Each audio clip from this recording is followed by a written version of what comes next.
बिस्मिल्लाहिर्रहमानिर्रहीम।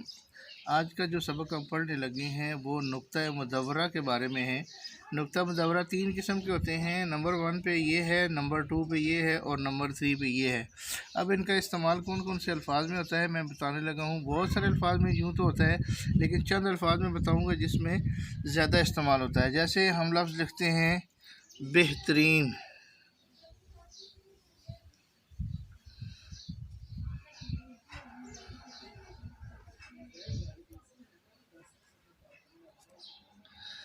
ये लफ्ज़ हमने बेहतरीन लिखा है, तो ये नंबर 1 वाला ये वाला है।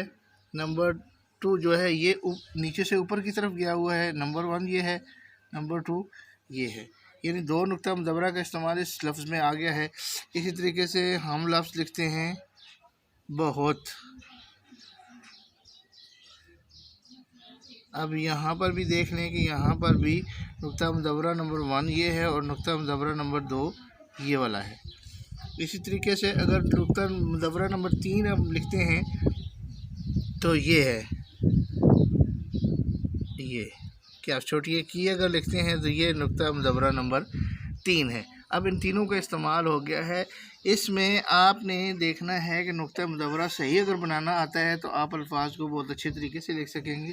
इसी तरीके से कुछ लफ्ज़ और, जैसे हम लिखते हैं पहाड़ हो गया, बहार हो गया, इस तरह के लफ्ज़ जब हम लिखते हैं तो इसमें नुक्ता मुदव्वरा का बहुत ज़्यादा इस्तेमाल हो रहा है। अब देखें पहाड़ के अलावा इसी तरीके से पहलवान हम लिखते हैं,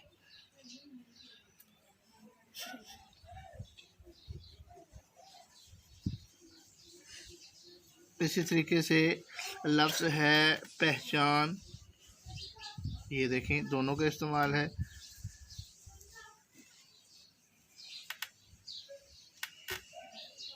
ये तो उम्मीद है कि आपको इन अल्फाज की मदद से नुक्ता मुदव्वरा की समझ आ गई होगी और इंशाअल्लाह अगले सबक में फिर हाज़िर होंगे। अल्लाह हाफ़िज़।